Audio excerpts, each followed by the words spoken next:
Kevin പുറത്തു പോവാൻ കാരണം എന്താണ് എന്ന് ഒരുപാട് മെസ്സേജുകൾ വന്നിരുന്നു.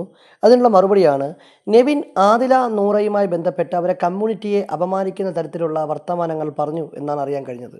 ഇപ്പോൾ തുടർച്ചയായിട്ട് ഇത്തരത്തിലുള്ള അവഹേളനങ്ങൾ ഉണ്ടായപ്പോൾ ബിഗ് ബോസ് തന്നെ ഇടപെട്ടു. ഇത് ഇവിടെ പറ്റില്ല, ഇങ്ങനെയൊന്നും പറ്റില്ല, നമ്മൾ ആരെയും അപമാനിക്കാനൊന്നും പറ്റില്ല, നിങ്ങൾ ഗെയിമിൻ്റെതായ രീതിയിൽ കളിക്കൂ എന്നൊക്കെയുള്ള രീതിയിൽ ബിഗ് ബോസ് പറഞ്ഞു. പക്ഷേ തുടർച്ചയായിട്ട് വീണ്ടും നെവിൻ അങ്ങനെ പറഞ്ഞപ്പോൾ ഇവിടെ തുടരാൻ പറ്റില്ല എന്ന് ബിഗ് ബോസ് പറയുകയും അതിനെ തുടർന്ന് നെവിൻ സ്വയം ക്വിറ്റ് ചെയ്ത് ബിഗ് ബോസ് ഷോയിൽ നിന്നും എന്നേക്കുമായി വിട പറഞ്ഞു എന്നുമാണ് അറിയാൻ സാധിച്ചത്. ഇനി ഇത് പ്രാങ്കാണോ ഇല്ലേന്ന് അറിയാൻ വയ്യ. പക്ഷേ ഇതെല്ലാം ഏഴിൻ്റെ സീസണാണ്, ഏഴിൻ്റെ പണിയായതുകൊണ്ട് ചിലപ്പോൾ ബിഗ് ബോസ് നെവിനൊരു പ്രാങ്ക് കൊടുത്തും ആവാം. പണ്ട് ഷിയാസിനെയൊക്കെ കൊടുത്തതുപോലെ കൺഫഷൻ റൂമിൽ വിളിച്ച് വരുത്തിയിട്ട് ഇങ്ങനെ പറയണം, അപ്പോൾ നമ്മളിങ്ങനെ പറയപ്പോൾ നിങ്ങൾ ഈ വീടിന് പുറത്ത് പോകണം, ഇതൊരു പ്രാങ്കാണ് എന്നൊക്കെയുള്ള രീതിയിൽ ചിലപ്പോൾ ബിഗ് ബോസ് അങ്ങനെ പറഞ്ഞതും ആവാം.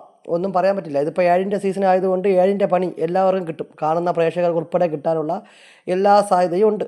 അതുകൊണ്ട് ഇതിപ്പോൾ എന്താണെന്ന് നമുക്ക് ഉറപ്പിച്ചൊന്നും പറയാൻ പറ്റില്ല. എന്തായാലും ഇപ്പോൾ കിട്ടുന്ന വിവരം അനുസരിച്ച് നെവിൻ ബിഗ് ബോസ് വീട്ടിൽ നിന്നും പുറത്തായി, സ്വയം കിറ്റ് ചെയ്ത് പോയി എന്നാണ് അറിയാൻ കഴിഞ്ഞത്.